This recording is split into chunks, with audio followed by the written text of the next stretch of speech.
Hello students, welcome to one smart classes. आज हम MCQ का रिवीजन स्टार्ट कर रहे हैं।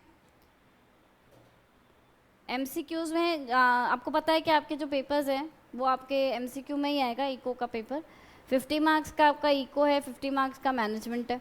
तो 1 to 50 क्वेश्चंस आपको इको के आएंगे, 51 to 100 आएंगे मैनेजमेंट के क्वेश्चंस। ठीक है, अब आइए मेरे साथ स्टार्ट करिए यूनिट 1 का एमसीक्यू। यूनिट 1 में हमने डिमांड, सप्लाई, प्रोडक्शन, कॉस्ट, ये 4 चैप्टर्स कवर किए हैं बेसिक इंट्रोडक्शन के साथ।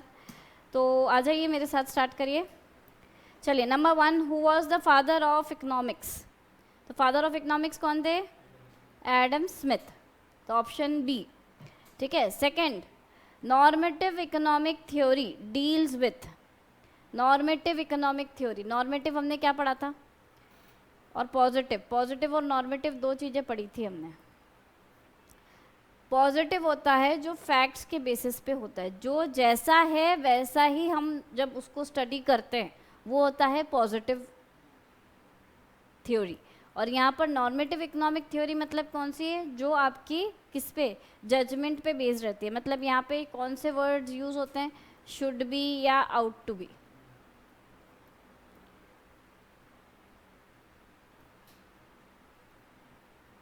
ठीक है, मतलब ऐसा होना चाहिए।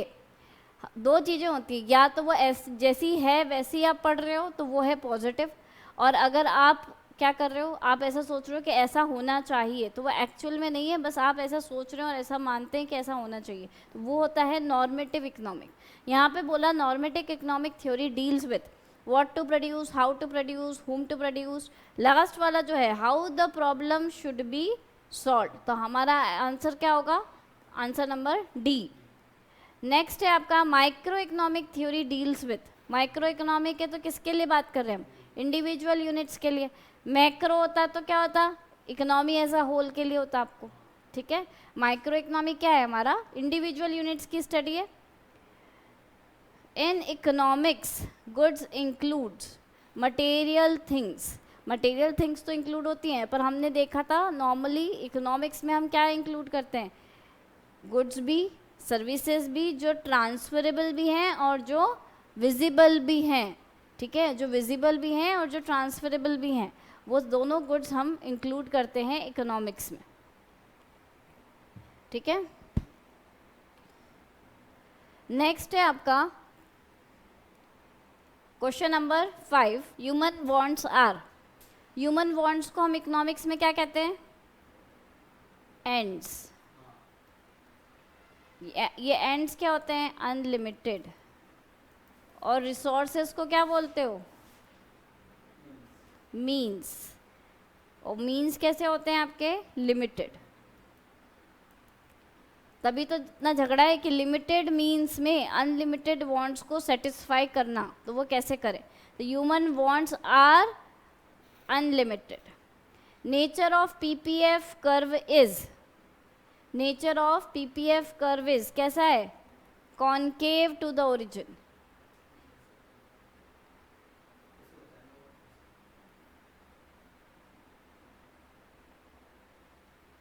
इस तरीका का था। हमने क्या देखा था कि ये जो कॉनकेव क्यों हो रहा है, ये इसमें 2-3 फीचर्स पढ़े थे हमने। क्या पढ़ा था? एमआरएस के बारे में देखा था, मार्जिनल रेट ऑफ सब्स्टिट्यूशन की बात की थी हमने, है ना। एमआरएस क्या होता है यहाँ पे? इस केस में बढ़ता जाता है। ठीक है, अब यहाँ पे ये बढ़ता क्यों है? हम करते क्या है नॉर्मली, इस पे जो भी पॉइंट्स प्लॉट करते हैं वो क्या होते हैं आपके? नॉर्मली जो भी पॉइंट्स प्लॉट करते हैं वो क्या होते हैं आपके? मैक्सिमम लिमिट बताते हैं। रिसोर्सेज के हिसाब से आप अलग अलग कॉम्बिनेशंस यूज़ कर सकते हो। ठीक है, और फिर हमने ये भी देखा था, तीन इसके पॉइंट्स देखे थे हमने। पहला कि जो ये डाउनवर्ड स्लोपिंग क्यों होता है? डाउनवर्ड स्लोपिंग इसलिए होता है, पहला हमने फीचर देखा था कि डाउनवर्ड स्लोपिंग क्यों होता है, क्योंकि यहाँ पर हम एक कमोडिटी को दूसरी कमोडिटी के साथ करने की कोशिश करते हैं। तो एक का प्रोडक्शन अगर आपको बढ़ाना है तो दूसरे का कम करना पड़ता है। ठीक है, सेकंड हमने देखा था क्यों इसका ये जो कॉनकेव वाला फीचर है ये क्यों होता है? क्योंकि इसके अंदर एमआरएस जो है वो इंक्रीज होता जाता है। ठीक है, एमआरएस इसमें इंक्रीज होता जाता है, इसलिए इसका कॉनकेव टू द ओरिजिन होता है। तो हमारा पीपीएफ कर्व क्या होता है, कॉनकेव टू द ओरिजिन। ठीक है, नेक्स्ट है इफ पीपीएफ इज लीनियर, अगर आपका पीपीएफ इस तरह से लीनियर बनता है तो इसका मतलब क्या है, आपका जो एमआरएस है वो क्या होगा, कांस्टेंट है। अगर वो बढ़ेगा तो हम क्या बोल रहे हैं, कॉनकेव बनेगा। और अगर वो कांस्टेंट बना हुआ है, लीनियर स्ट्रेट लाइन है, स्ट्रेट लाइन जो है अगर होता है तो कांस्टेंट अपॉर्चुनिटी कॉस्ट होती है उसके अंदर, क्योंकि आप एक कमोडिटी जो है एक्स और वाई उसको आप फिक्स्ड रेशोज में कवर कर रहे हो। जैसे इसमें आपने रिसोर्सेज 25 दिए, इसमें पूरे आपने 75 दे दिए, फिर यहाँ पे आपने 50 दिया, इसको भी 50 दे दिया, यहाँ आपने 75 किया, यहाँ 25 किया, सब में 25-25 का डिफरेंस है ना, कांस्टेंट डिफरेंस है। तो उस कांस्टेंट डिफरेंस के कारण आपका पीपीएफ क्या बनता है, लीनियर बनता है। ठीक है, अगर ये डिफरेंस बढ़ता जाता है और एमआरएस हमारा किस तरीके से निकल रहा है, बढ़ता हुआ निकल रहा है, तो कॉनकेव बनता है। क्लियर हुआ।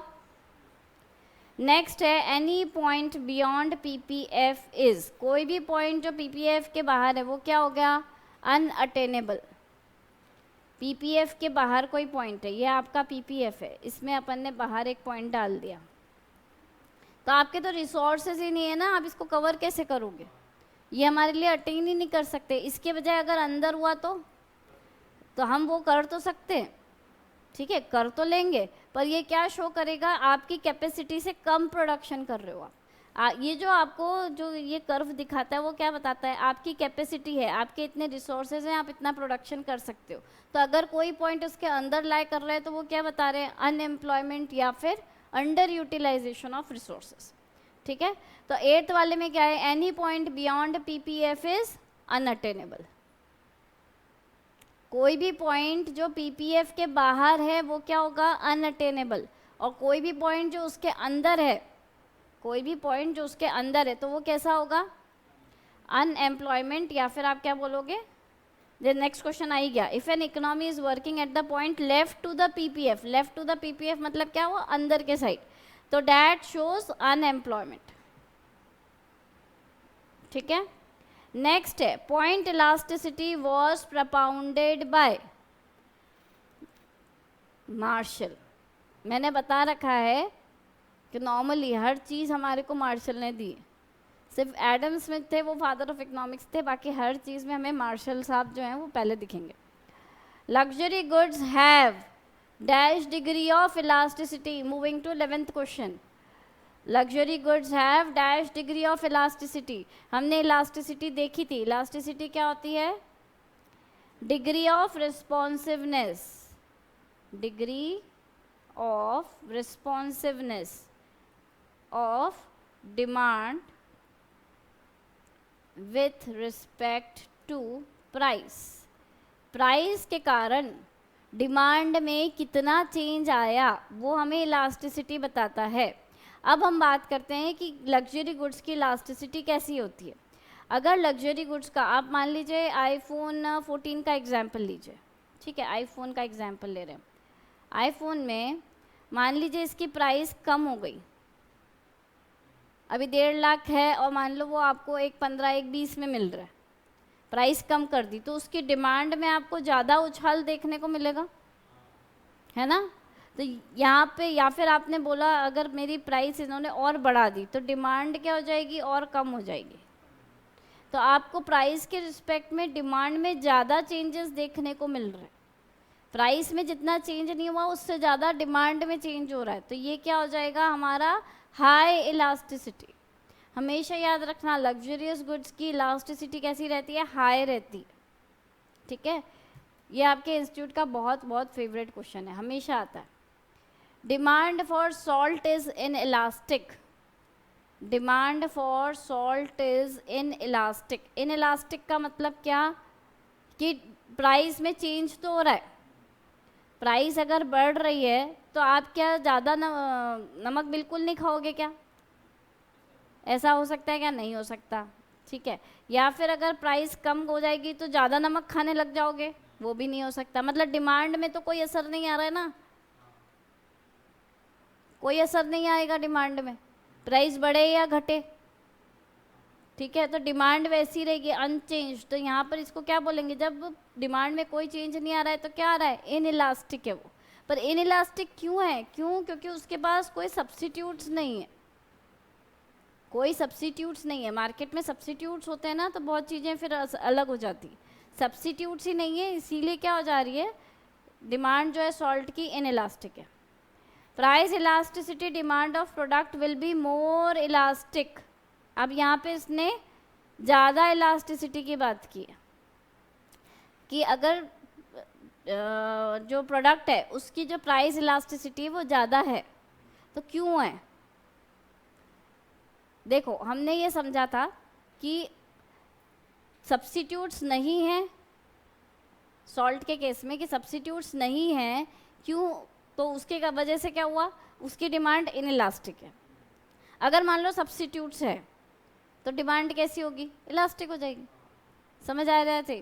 तो यहाँ पर क्या बोल रहे हैं, price elasticity of demand will be more elastic if it has no substitutes. अगर नो सब्स्टिट्यूट्स है तो फिर इनइलास्टिक हो जाती, जैसे सॉल्ट में हुआ था। पर ये आंसर नहीं है इसका, it has number of substitutes. Substitutes ज़्यादा होते हैं जब भी जाके इलास्टिक हो जाती है। क्यों इलास्टिक होती है, जैसे एग्जांपल लेते हैं अपन लक्स साबुन का और डव का। लक्स की प्राइस उसने बढ़ा दी तो क्लाइंट्स क्या करेंगे, डिमांड किसकी बढ़ा देंगे, डव की बढ़ा देंगे, ठीक है। तो यहाँ पे क्या बोला, अगर आपने प्राइस बढ़ा दी तो आपकी डिमांड में ज़्यादा कमी देखने को मिलेगी, क्योंकि आपकी जगह दूसरे लोग हैं जो डिमांड को पूरी कर लेंगे, लोग बाग इनके पास चला जाएंगे और इनकी डिमांड बढ़ा देंगे।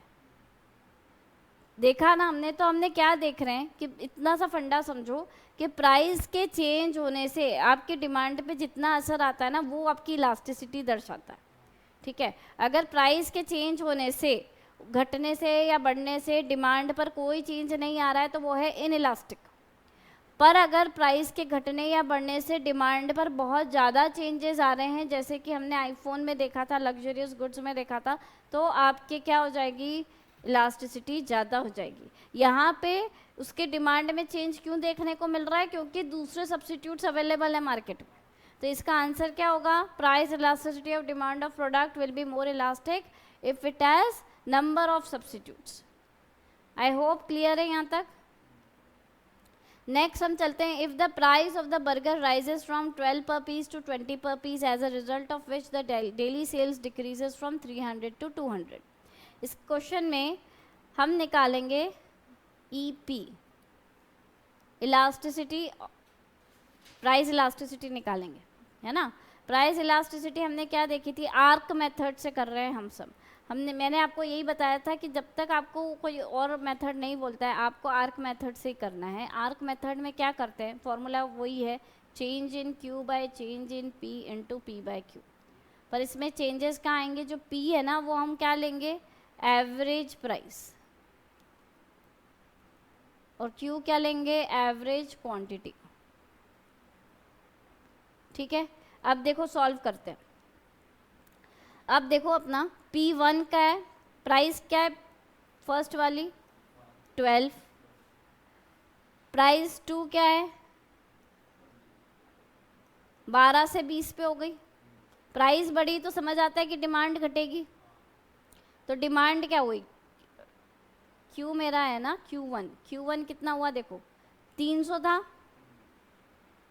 Q2 क्या हो गया 200 लिखा है। अब हम निकालेंगे इस फॉर्मूले पर, ध्यान दो।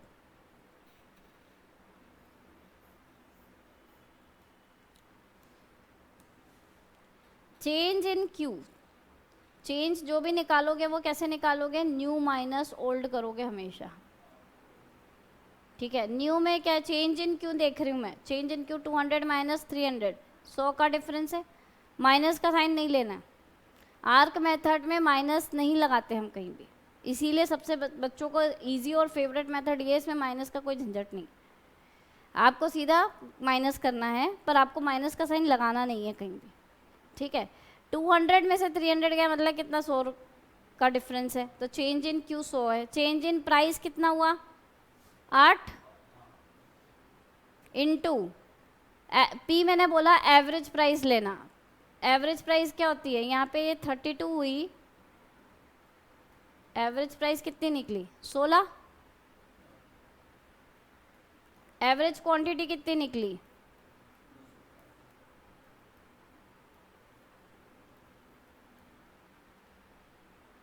समझ आया? यहाँ पे मैंने एवरेज से लिया है, तो यहाँ पर क्या निकला, अब ये देखो 8 2 ज़ा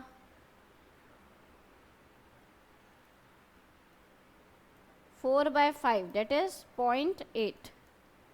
आंसर इज बी। क्लियर हुआ? आप सब प्लीज नोट डाउन कर लीजिए ये न्यूमेरिकल।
नेक्स्ट हम चलते हैं 15th पे। An increase in price will result in an increase in total revenue. Price में इंक्रीज अगर हुआ है, सिचुएशन क्या है कि प्राइस में इंक्रीज हुआ है और वो है प्राइस, जब बढ़ी हुई प्राइस है तो हम प्रोड्यूसर के हिसाब से सोचें कि हमें रेवेन्यू कब बढ़ा हुआ मिलेगा। प्राइस बढ़ी हुई है तो वैसे तो हमें रेवेन्यू बढ़ा हुआ मिल सकता है, पर उसके लिए क्या होना चाहिए कि आपका क्वांटिटी डिमांडेड जो है, क्योंकि प्राइस बढ़ेगी तो क्वांटिटी डिमांडेड क्या होगी, कम होगी, पर इतनी कम नहीं होनी चाहिए। अगर उसमें कम चेंजेस आ रहे हैं ना, मतलब लोग बढ़ी हुई प्राइस देने को फिर भी तैयार हैं, तो आपका रेवेन्यू ज़्यादा बढ़ेगा। समझ आ रहा है क्या? फिर से मैं बोल रही हूँ, प्राइस बढ़ रही है, सीन क्या है कि आपने प्राइस बढ़ाया, प्राइस बढ़ाया तो सीधा रिलेशन क्या होता है कि क्वांटिटी डिमांडेड कम हो जाएगी। ठीक है, अभी हम इलास्टिक, मोर इलास्टिक इनकी बात नहीं कर रहे हैं, हम ये देख रहे हैं कि उस बढ़ी हुई प्राइस के कारण रेवेन्यू में मेरा कितना इंक्रीज आएगा। तो रेवेन्यू इंक्रीज कब होगा, जब आपके या तो उतने ही क्वांटिटी सोल्ड हो रही है उस बढ़ी हुई प्राइस पे, या फिर थोड़ी सी कम हो रही, मतलब परसेंटेज जितना प्राइस में चेंज नहीं हुआ उससे कम चेंज आपका क्यूडी में हुआ है। तो अब ऑप्शंस देखते हैं क्या लिखा। पहला option, percentage change in QD is greater than the percentage change in price. अगर क्यूडी में ज़्यादा चेंजेस आ गए तो यहाँ तो प्राइस बढ़ी हुई है तो क्यूडी क्या हो रही, कम हो जाएगी, तो रेवेन्यू तो कम हो जाएगा ना, तो ये ऑप्शन तो नहीं होगा। समझ आ रहा है? सेकेंड ऑप्शन क्या, percentage change in quantity demanded is less than percentage change in price. Equal भी होगा ना तो भी आपका रेवेन्यू नहीं बढ़ेगा। रेवेन्यू कब बढ़ेगा आपका, कि जब आपका क्यूडी में जो चेंज आ रहा है वो आपका कम चेंज आ रहा है, क्योंकि बढ़ी हुई प्राइस लोग ज़्यादा देने को अभी भी तैयार हैं, तो ही आपका रेवेन्यू बढ़ेगा। ठीक है, तो इसका ऑप्शन क्या हो जाएगा, B.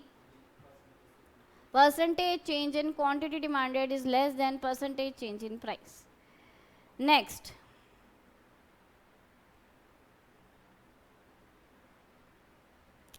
if the price elasticity of demand for wine is estimated to be -6, then a 20% increase in the price of wine will lead to dash in quantity demanded of wine at that price। देखो EP का formula क्या है, change in percentage change in या proportionate change in QD by proportionate change in price. ये हमने बहुत पहले ही formula देख रखा है। और दूसरा फार्मूला जो अभी हमने प्रैक्टिकल क्वेश्चन किया है, चेंज इन Q बाय change in P into P by Q, ये भी है। पर अभी क्योंकि हमें परसेंटेज में ऑप्शंस भी दिख रहे हैं और सम भी दिख रहा है, तो हम सेकंड वाला फॉर्मूला नहीं लगा रहे, हम पहला वाला फॉर्मूले से ही काम करेंगे। तो क्या बोला इसने, if the price elasticity for wine is estimated to be -6, तो -6 हमारा ईपी दे रखा है उसने। Then a 20% increase in price, ये 20% इंक्रीज इन प्राइस, ठीक है। तो हमारा क्या निकलेगा, विल लीड टू, अब ये देखो क्यूडी जो है वो तुम्हारी प्राइस में इंक्रीज है, तो क्यूडी क्या आएगा, कम हुआ आएगा, ठीक है। अब हमको दिख रहा है ना 20 × 6 क्या होएगा, 12% होएगा, नहीं पता। ये देखो, ये मान लो x, ये अभी x इज इक्वल टू क्या बस कर रहे हैं हम, इस तरह से किया हमने, तो x क्या हो जाएगा आपका, ये 20 इधर आ जाएगा मल्टीप्लिकेशन में, 20% इंटू -6, तो क्या हो जाएगा, सॉल्व करें इसे, सॉल्व करो,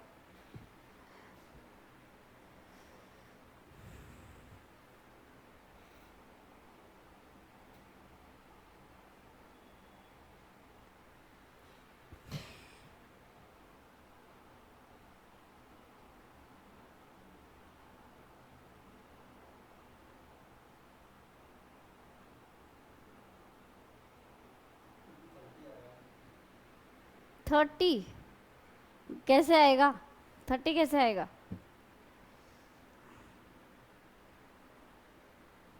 गलत किया है,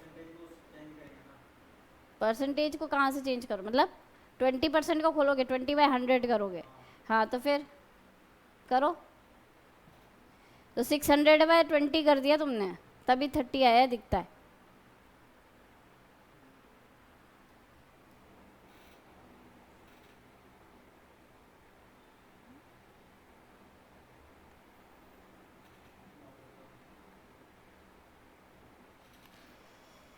अरे भाई इसको सॉल्व करोगे तो तुम्हारा 12 आएगा, मेरे को समझ नहीं आ रहा कि सॉल्व कैसे नहीं किया तुमने। 6% जो है तुम्हारा, ये 20 × -6 करोगे ना, 20 × -6 क्या हुआ, 120,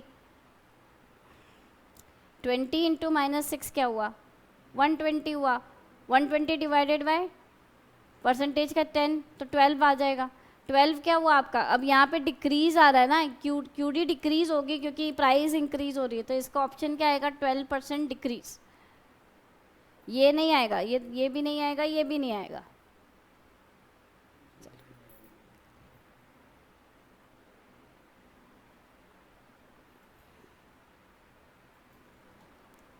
नेक्स्ट आ जाते हैं क्वेश्चन नंबर 17 पे। Which of the following is not a factor in the market supply of a product, market supply में प्रोडक्ट के कौन सा फैक्टर नहीं है। तो मार्केट सप्लाई में हमने देखे थे, जैसे डिमांड के फैक्टर्स देखे थे, वैसे सप्लाई के भी फैक्टर्स देखे थे। सप्लाई के फैक्टर्स कौन कौन से हैं, कॉस्ट ऑफ प्रोडक्शन, क्योंकि ये सप्लाई को फर्क करता है, सीओपी अगर आपका बढ़ा हुआ रहेगा तो सप्लाई कम हो जाता है, ये हमने देखा था, कॉस्ट बढ़ेगी तो सप्लाई कम हो जाएगी। Market price of the product, ये भी हमने एक वो देखा था, अगर मार्केट प्राइस ज़्यादा होगी तो आप ज़्यादा सप्लाई देने के लिए कोशिश करोगे, ये भी एक फैक्टर है जो सप्लाई को इन्फ्लुएंस करता है। प्राइस ऑफ रिलेटेड प्रोडक्ट्स, ये भी आपको इन्फ्लुएंस करता है कि दूसरे प्रोडक्ट्स की सप्लाई कैसी है, उनकी प्राइस कैसी है, वो भी सप्लाई पे अफेक्ट करेगी। तो क्या अफेक्ट नहीं करेगा, जो अफेक्ट नहीं करेगा वही फैक्टर होगा, ठीक है। तो यहाँ पे फैक्टर कौन सा होगा आपका, नंबर ऑफ बायर्स, कितना लोग आपका प्रोडक्ट खरीद रहे हैं, इससे आपको क्या करना है, ये आपके सप्लाई का फैक्टर नहीं बनता है, ठीक है। आ जाओ, which of these will have highly inelastic supply, inelastic supply बोला है, डिमांड नहीं। इनइलास्टिक सप्लाई मतलब सप्लाई में कोई भी चेंज नहीं होना चाहिए, कोई चेंज नहीं होना चाहिए सप्लाई में। तो सप्लाई में चेंज कब नहीं होगा, हाईली इलास्टिक कैसे रहेगा, इनइलास्टिक कैसे रहेगा, क्योंकि वो गुड्स क्या है, पेरिशेबल गुड्स हैं। मतलब जैसे दूध की बात करें, फ्रूट्स की बात करें, वेजिटेबल्स की बात करें, अगर कोई बोल देता है, जैसे शिवरात्रि का टाइम है तो और बोल दे भैया दूध ज़्यादा चाहिए, दूध की सप्लाई लो, कहाँ से लाएंगे, नहीं ला सकते ना, ठीक है। तो आप वो चीज़ें जो आपको टाइम लगता है बनाने में, अब आपको वो बोलो कि भाई पेरिशेबल गुड्स जो फ्रूट्स हैं उनकी डिमांड ज़्यादा है, जैसे नवरात्रे होते हैं तो उस टाइम फ्रूट्स की डिमांड बहुत ज़्यादा हो जाती है, तो आप क्या ला सकते हो क्या बैठे बैठे दिन या 3 या 4 दिन में सब्जी को बोलोगे कि तुम उग जाओ, ऐसे तो नहीं होता है। पेरिशेबल गुड्स जो है उनकी सप्लाई क्या रहती है, इन इलास्टिक रहती, ठीक है। The supply function of a product, the supply function of a product x is as sx is equal to 5x plus 3. ये 5px plus 3 बता रहे हैं, सप्लाई का इक्वेशन दिया है, ये सप्लाई है s और x है आपका product, is equal to 5px plus 3, जहाँ पे px किसके लिए, प्राइस के लिए। अब यहाँ पे उसने प्राइस भी दे रखी है 2, तो सॉल्व करो, sx is equal to 5 into P X plus 3, तो यहाँ 5 इंटू 2 क्या हो गया, 10 प्लस 3 13, तो इसका आंसर क्या होगा 13। नेक्स्ट है dash is the functional relationship between physical inputs and physical outputs, physical inputs and physical outputs. तो देखो यहाँ पे फैक्टर्स ऑफ प्रोडक्शन और फिजिकल आउटपुट्स, इनमें क्या होगा, यहाँ फिजिकल इनपुट्स की बात कर रहे हैं, यहाँ फिजिकल आउटपुट्स की बात कर रहे हैं, तो ये हमने किस में पढ़ा था, किस में पढ़ा था, प्रोडक्शन फंक्शन में, है ना। प्रोडक्शन फंक्शन में इन्होंने फिजिकल इनपुट और फिजिकल आउटपुट का रिलेशन दिया था। आपके मॉड्यूल में इन्होंने इसको इनपुट आउटपुट फंक्शन के रूप में बताया, पर मेरे हिसाब से वो आंसर सही नहीं है, ठीक है। इनपुट आउटपुट करके कोई फंक्शन हमने नहीं पढ़ा है, हमने प्रोडक्शन फंक्शन पढ़ा है, हमने डिमांड फंक्शन पढ़ा है, हमने सप्लाई फंक्शन पढ़ा है, कॉस्ट फंक्शन पढ़ा है, ठीक है। कॉस्ट फंक्शन में भी हमने सीओपी का रिलेशन देखा था, ठीक है। प्रोडक्शन फंक्शन में हमने फिजिकल और फिजिकल आउटपुट का देखा था।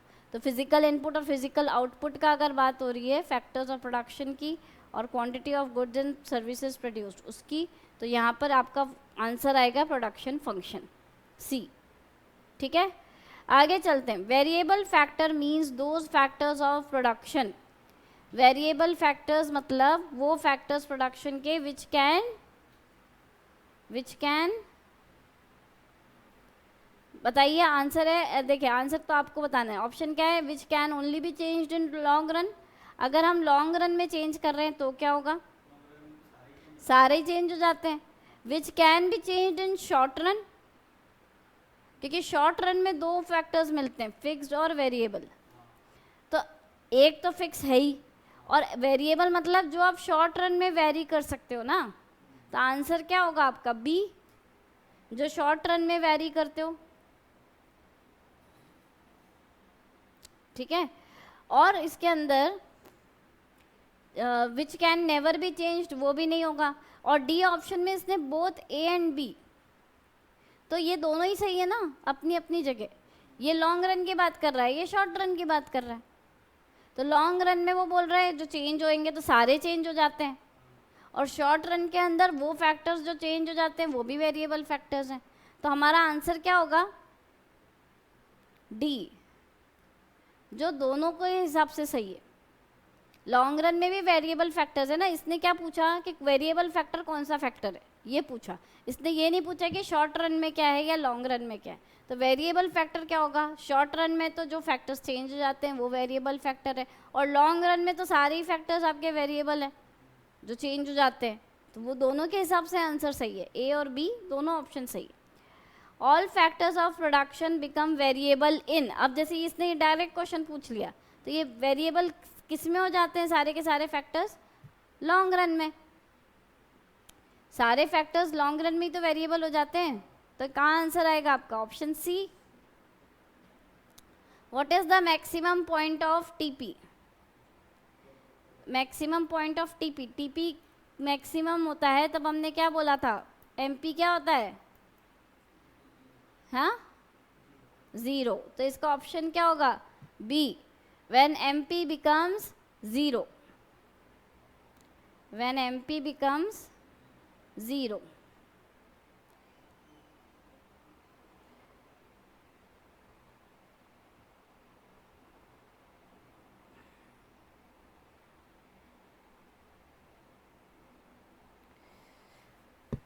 चलिए नेक्स्ट 24th वाला करते हैं।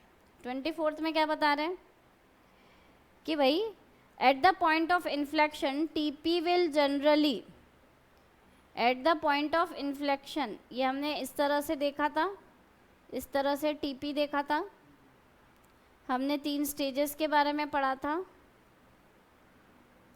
ये हम सब शॉर्ट रन की बात कर रहे हैं। हमने देखा था ये जो पॉइंट है ये है पॉइंट ऑफ इन्फ्लेक्शन। क्या है? Point of inflection. इन्फ्लेक्शन के पॉइंट में क्या होता है, आपका जो टीपी है ये यहाँ तक तो इंक्रीजिंग रेट से बढ़ता है और बाद में क्या बढ़ता है, डिमिनिशिंग रेट से। बढ़ेगा तो सही पर डिमिनिशिंग रेट से बनेगा। तो ये eight the point of inflection, inflation की पॉइंट पर, इन्फ्लेशन के पॉइंट पर क्या होगा, टीपी विल जनरली, बताओ क्या बैठेगा, धीरे धीरे बढ़ेगा ना।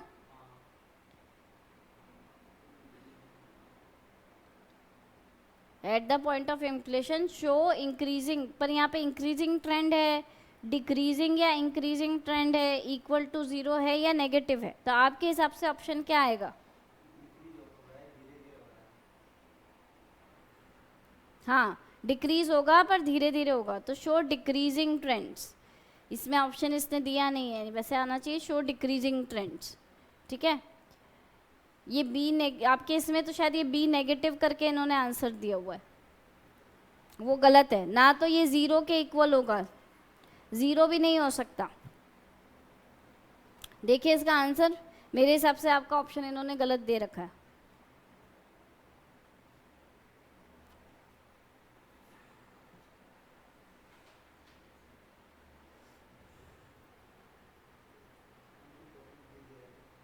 हाँ, डी, बी ना, तो बी होगा ना, B decreasing and decreasing increasing trends, यही बैठेगा क्योंकि डिक्रीजिंग ही ट्रेंड दिखाएगा, ये इंक्रीजिंग भी गलत लिखा है इसने। If the marginal product of labour is below the average product of labour, ये हमने पढ़ा था, मार्जिनल और एवरेज दोनों का करा था। मार्जिनल में क्या था, अगर दोनों, पहला रिलेशन पढ़ा था ना कि अगर दोनों फॉल होते हैं तो एमपी ज़्यादा फॉल होगा, तो एनपी कम हो जाएगा एपी से, है ना। फिर सेकंड क्या देखा था कि एमपी अगर बढ़ रहा है और एपी भी बढ़ रहा है तो क्या होगा, अगर बढ़ जाएंगे तो एमपी ज़्यादा बढ़ा हुआ होगा। अब ये देखो क्वेश्चन क्या बोल रहा है, if the marginal product of labour, if the marginal product of labor is below the average product of labor, अगर marginal average से कम है, तो marginal average से कम हो, कहाँ हो रहा है, फर्स्ट वाले केस में, तो क्या होगा, यहाँ पर दोनों फॉल कर रहे हैं ना, सी वाला ऑप्शन होगा, the marginal product of labour is falling. फिर से बता रही हूँ, क्वेश्चन क्या बोल रहा है, if the marginal product of labour is below, मतलब मार्जिनल कम है एवरेज से। अगर मार्जिनल कम है एवरेज से तो ऊपर वाला ऑप्शन हुआ ना कि मार्जिनल कम है एवरेज से, तो यहाँ पर क्या हो रहा है, ये दोनों केस क्या हो रहे हैं, फॉलिंग के हो रहे हैं। तो यहाँ वो क्या बोला उसने कि अगर मार्जिनल एवरेज से कम है then it must be true that marginal product of labour is falling. ठीक है, नेक्स्ट पे चलते हैं। Why does the law of increasing returns operate, why does the law of increasing returns operate, increasing returns operate क्यों करते हैं, पहला full use of indivisible factors, fixed indivisible factors होते हैं उनका तो पूरा यूज़ होता ही है, खैर ठीक है। नेक्स्ट क्या है,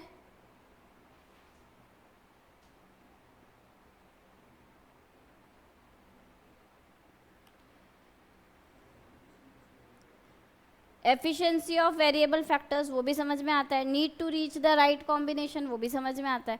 तो इसका आंसर क्या होगा, डी। सारे ही रीजंस ऐसे हैं जिनके कारण इंक्रीजिंग रिटर्न्स ऑपरेट होते हैं। नेक्स्ट है, a rational producer will operate in, तो ये भी मैंने बताया था क्लास में, स्टेज 2 में ऑपरेट करेगा क्योंकि यहाँ पे टीपी क्या होगा, मैक्सिमम। स्टेज 2 में ही जाके टीपी मैक्सिमम होता है ना, तो रैशनल प्रोड्यूसर को तो वही चाहिए कि उसका टोटल प्रोडक्ट है वो ज़्यादा हो, मार्जिनल का वो इतना सोचता नहीं है। नेक्स्ट है इंटरनल इकोनॉमीज एंड डिसइकोनॉमीज। इंटरनल की बात की है, इंटरनल मतलब फर्म की बात की है, एक्सटर्नल मतलब किसकी बात की है, अपने इंडस्ट्री की, ये हमने पढ़ा था। फर्म की बात कर रहे हैं, मतलब फर्म के लेवल पर एडवांटेजेस या डिसएडवांटेजेस कब अराइज होते हैं, तो इसने क्या बोला, they arise due to changes at the firm level. हम इंटरनल की बात कर रहे हैं ना, क्वेश्चन इंटरनल की बात कर रहे हैं, तो इंटरनल में क्या इंक्लूड होता है, फर्म इंक्लूड होती है, फर्म के बारे में ही बात कर रहे हैं, तो फर्म आएगा, changes at the firm level. 29th, identify the correct statement. Average product is at its maximum when marginal is equal to AP. देखो इसने क्या बोला, एपी और एमपी की बात की है कि एपी और एमपी इक्वल कब होंगे, जब एपी कहाँ आ रहा है, मैक्सिमम पे, तो ये तो ट्रू है, ठीक है।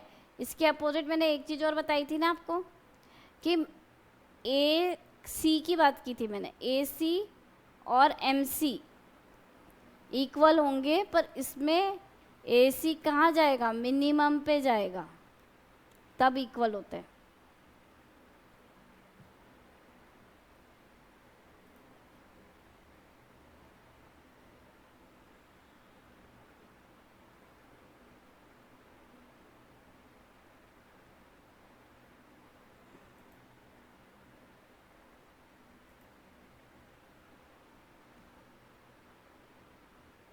Recording in progress.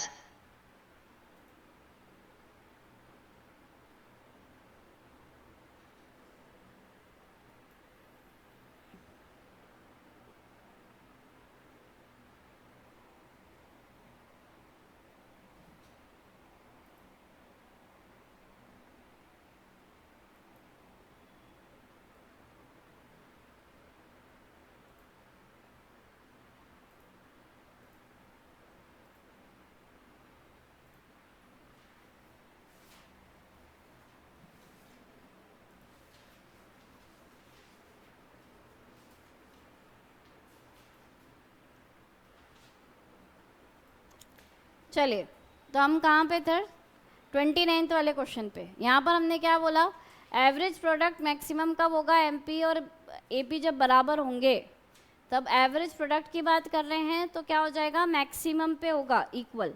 और कॉस्ट की बात कर रहे हो तो कॉस्ट क्या होती है, मिनिमम होती है, तब इक्वल होते हैं, ये ध्यान रखना, ठीक है। तो इसने क्या बोला, आइडेंटिफाई द करेक्ट स्टेटमेंट, तो एवरेज प्रोडक्ट इज एट्स मैक्सिमम, तो ये तो सही बात है। अब देखते हैं बाकी के 3 तुम्हारे सही हैं कि गलत है। Law of increasing returns to scale relates to the effect of changes in factor proportions. Increasing returns to scale, scale में आपका इंटरनल अगर आपके फैक्टर्स जो हैं ये क्या हो रहे हैं, फैक्टर प्रपोर्शंस में अगर चेंजेस आ रहे हैं तो वो स्केल के कारण है, एक तरह से वो भी सही है।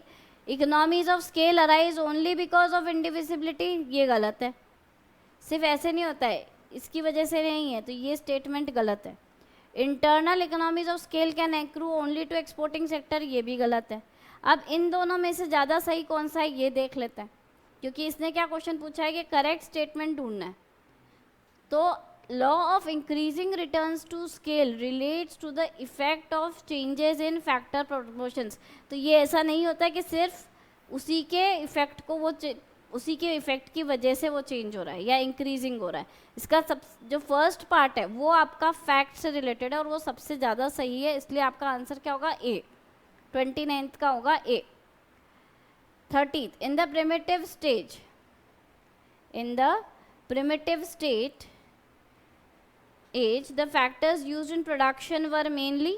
जब हम बात करते हैं पहले, तो क्या पहले के सेक्टर्स में क्या होता था, पहले के टाइम में कौन से फैक्टर्स यूज़ होते थे ज़्यादा, कैपिटल नहीं होता था, लैंड और लेबर होता था, तो आपका डी रहेगा option, both land and labour.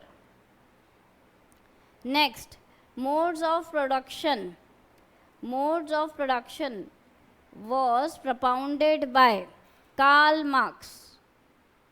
Marks ने बताया था।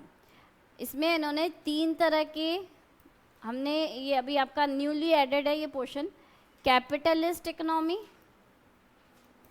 सोशलिस्ट इकोनॉमी और मिक्स्ड इकोनॉमी, 3 के बारे में पढ़ा है। कैपिटलिस्ट इकोनॉमी में क्या होता है, सिर्फ और सिर्फ आप किसकी सोचते हो, प्रॉफिट बनाने की, किस तरीके से प्रॉफिट बनना चाहिए। तो यहाँ प्रॉफिट मोटिव होता है, वो ड्राइविंग फोर्स होता है। यहाँ पर वेल्थ जो है वो सारे फैक्टर्स ऑफ प्रोडक्शन कौन ओन करता है, प्राइवेट इंडिविजुअल्स, मतलब सिर्फ प्राइवेटली ओन्ड होते हैं यहाँ पे। मतलब जो जैसे अमेरिका में कैपिटलिस्ट इकोनॉमी है, वहाँ पे कुछ लोगों के पास, जिनके पास बहुत ज़्यादा पैसा है, वो लैंड, लेबर, कैपिटल सब वो अपने पास रखते हैं और अलग अलग जगह इंडस्ट्रीज़ खोलते हैं। एक इंडस्ट्री से उनको प्रॉफिट हुआ, दूसरी जगह इंडस्ट्री लगाएंगे, तीसरी जगह लगाएंगे। ये है कैपिटलिस्ट इकोनॉमी। सोशलिस्ट इकोनॉमी में क्या होता है, यहाँ पर वेल्थ नहीं होता है, वेलफेयर सोचा जाता है लोगों का, ठीक है, सोसाइटी के बारे में सोचा जाता है, ठीक है। तो यहाँ पर एक आपका एक सेंट्रल प्लानिंग रहती है, लैंड अथॉरिटी, वो क्या करती है, वो डिसाइड करती है कि किसके पास कितना पैसा रहेगा, कौन क्या प्रोड्यूस करेगा, कितना प्रोड्यूस करेगा, क्या प्राइसिंग रहेगा, और वो सोचती है कि जितना भी पैसा मिले वो सबको इक्वली बंटना चाहिए। जैसे रशिया थी, वो पहले सोशलिस्ट इकोनॉमी थी, ठीक है। अब यहाँ पर हम बात करें तीसरी, मिक्स्ड है। जैसे इंडिया में क्या किया इन्होंने, कुछ फीचर्स तो कैपिटलिस्ट के लिए और कुछ क्या लिए, सोशलिस्ट के लिए। कुछ चीज़ें सिर्फ प्राइवेटली ओन्ड है, कुछ गवर्नमेंट ओन्ड है तो सोशलिस्ट के हिसाब से हो गया, और कुछ हमने दोनों के हिसाब से पब्लिक प्राइवेट पार्टनरशिप के हिसाब से करा। तो यहाँ पर हम देख रहे हैं modes of production was propounded bye, तो ये कार्ल मार्क्स थे जिन्होंने मोड ऑफ प्रपोर्शन बताया था, modes of production. The labour surplus is the difference between, next question है, labour surplus is the difference between value of output minus. यहाँ पर आपका लेबर सरप्लस, किसी भी चीज़ का सरप्लस कब निकलता है, किसी भी चीज़ का सरप्लस कब निकलता है, यहाँ पे आउटपुट जो है वो आपका रहेगा वैल्यू ऑफ आउटपुट माइनस जितना आपने प्रोडक्शन किया, उसमें से क्या चीज़ माइनस करोगे, वैल्यू ऑफ मटेरियल यूज्ड,